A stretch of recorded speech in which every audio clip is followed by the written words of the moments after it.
بسم اللہ الرحمن الرحیم۔ اسلامک سینٹر وائز کے دوستو السلام علیکم۔ پیارے دوستو، اصحاب کہف اور اصحاب رقیم کون تھے، ان کے کیا کیا نام تھے اور ان کے ناموں کی کیا کیا برکتیں تھیں، ان تمام تر سوالات کے جواب ہم آج آپ کو اس ویڈیو میں دیں گے، اس لیے اس ویڈیو کو پورا اینڈ تک لازمی دیکھیے گا۔ پیارے دوستو، اصحاب کہتے ہیں غار کو، اور اصحاب کہف وہ لوگ جو غار میں چھپے ہیں۔ پیارے دوستو، اصحاب کہف افسوس نامی شہر کے شرفاء معززین میں سے مسلمان اور نیک لوگ تھے۔ ان کے زمانے میں دقیانوس نامی ظالم و جابر بادشاہ تھا، جو لوگوں کو بت پرستی پر مجبور کرتا اور جو بت پرستی پر راضی نہ ہوتا اسے قتل کر دیا کرتا تھا۔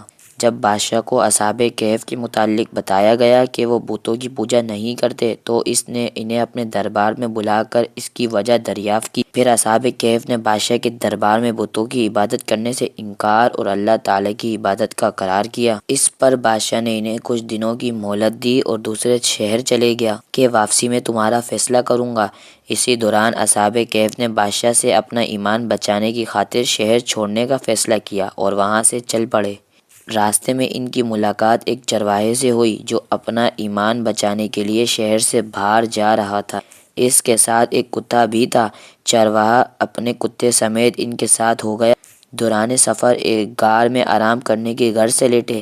غار میں جانے کے بعد ان کے ساتھ کئی عجیب و غریب واقعات ہوئے۔ یہ لوگ غار میں 309 سال تک سوتے رہے۔ 309 سال کے بعد جب اللہ تعالیٰ نے انہیں بیدار فرمایا تو نہ صرف ان کے بدن سلامت تھے بلکہ ان کے کپڑے پیسے، یہاں تک کہ ان کا کتا بھی سلامت تھا۔ وہ غار میں اس طرح سو رہے تھے کہ اگر کوئی انہیں دیکھتا تو بیدار گمان کرتا۔ اللہ تعالیٰ کے حکم سے سورج نکلتے وقت غار سے دائیں طرف ہو جاتا اور غروب ہوتے وقت بائیں طرف ہو جاتا تھا۔ اس طرح یہ نیک لوگ غار کے کھلے حصے میں لیٹنے کے باوجود سورج کی شعاعوں سے محفوظ رہے۔ جب بادشاہ دقیانوس واپس آیا تو اسے جستجو سے معلوم ہوا کہ وہ لوگ ایک غار میں چلے گئے ہیں، تو اس نے حکم دیا کہ غار کے منہ پر دیوار بنا کر اسے بند کر دیا جائے تاکہ وہ لوگ کبھی غار سے نکل نہ سکے اور اسی میں ہلاک ہو جائیں۔ بادشاہ کے دو درباری تھے جو بہت نیک تھے۔ انہوں نے ان اصحاب کہف کے نام، تعداد اور مکمل حالات ایک تختی پر لکھ کر صندوق میں رکھوا دیے اور اس صندوق کو دیوار کی بنیاد پر محفوظ کروا دیا۔ اصحاب کہف کی تعداد 7 ہے اور 8واں ان کا کتا ہے۔ ان کے ناموں میں اختلاف ہے۔ حضرت عبداللہ بن عباس رضی اللہ تعالی عنہ سے روایت ہے کہ مطابق ان کے نام یہ ہیں: مکسل مینا، یملیخا، مرتونس، بینونس، سرینونس، زونوانوس، کشفی تونونس، اور ان کے کتے کا نام کتمیر ہے۔ رقیم اس وادی کا نام ہے جس میں اصحاب کہف ہیں۔ کچھ عرصے کے بعد ظالم بادشاہ دقیانوس مر گیا۔ وقت گزرتا رہا۔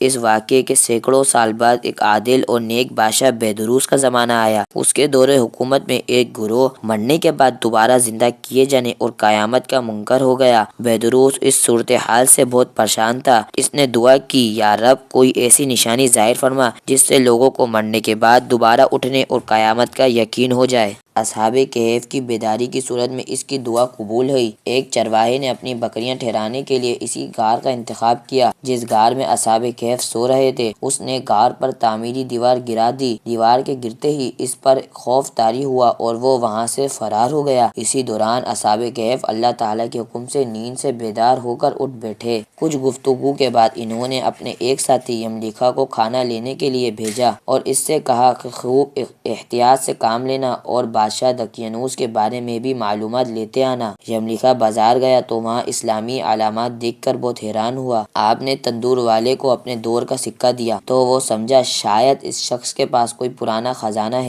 اس نے فوراً سپاہیوں کو اطلاع پہنچائی۔ وہ آئے اور تفتیش شروع کر دی۔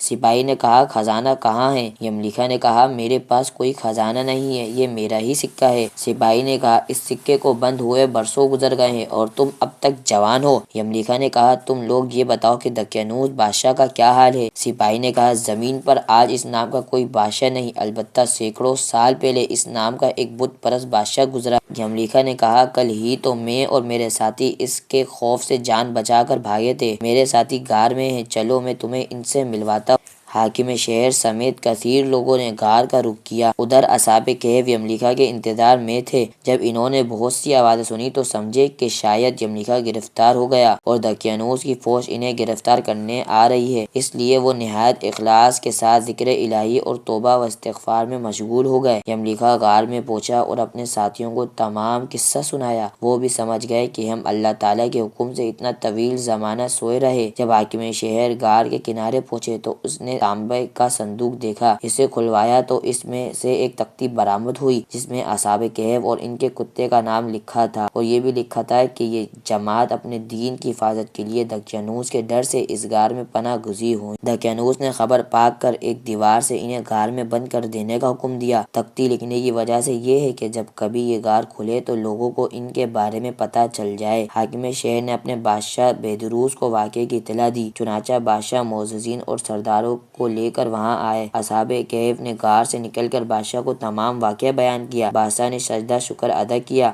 کہ اللہ تعالیٰ نے اس کی دعا قبول کرتے ہوئے اصحاب کہف کی صورت میں ایسی نشانی ظاہر فرمائی جس سے ہر شخص کو مرنے کے بعد زندہ ہونے اور قیامت کے قائم ہونے کا یقین ہو گیا۔ آخر میں اصحاب کہف بادشاہ سے گلے ملے اور فرمایا، ہم آپ کو اللہ تعالیٰ کے سپرد کرتے ہیں، اللہ تعالیٰ آپ کی اور آپ ملک کی حفاظت فرمائے۔ اس کے بعد وہ غار میں جا کر سو گئے اور اسی حالت میں اللہ تعالیٰ نے انہیں وفات دی۔ بادشاہ نے لکڑی کا صندوق بنوا کر اصحاب کہف کے جسموں کو اس میں رکھوا دی۔ اللہ تعالیٰ نے اصحاب کہف کا ایسا ریب لوگوں کے دلوں میں پیدا کر دیا کہ کسی کی یہ مجال نہیں کہ وہ غار کے اندر داخل ہو سکے۔ بادشاہ نے غار کے کنارے مسجد بنانے کا حکم دیا اور ایک خوشی کا دن معین کر دیا کہ ہر سال لوگ عید کی طرح وہاں آیا کریں گے۔ اللہ تعالیٰ نے اصحاب کہف کے ناموں میں بڑی برکتیں رکھی ہیں، جن میں سے کچھ یہ ہیں: اگر یہ نام لکھ کر دروازے پر لگا دیے جائے تو مکان جلنے سے محفوظ رہتا ہے، مال پر رکھ دیے جائیں تو چوری نہیں ہوتا، کشتی یا جہاز غرق نہیں ہوتے، بھاگا ہوا شخص واپس آ جاتا ہے، کہیں آگ لگی ہو تو یہ اسمائے کپڑے میں لپیٹ کر ڈال دی جائے تو وہ بجھ جاتی ہے۔ پیارے دوستو، یہ تھا اصحاب کہف کا سچا واقعہ۔ اگر آپ کو ویڈیو پسند آئی ہو تو ویڈیو کو لائک کر کے، چینل کو سبسکرائب کر کے، ساتھ میں لگے گھنٹی کے بٹن کو بھی لازمی دبا دیجیے تاکہ ہماری ہر نئی آنے والی ویڈیو سب سے پہلے آپ تک پہنچے۔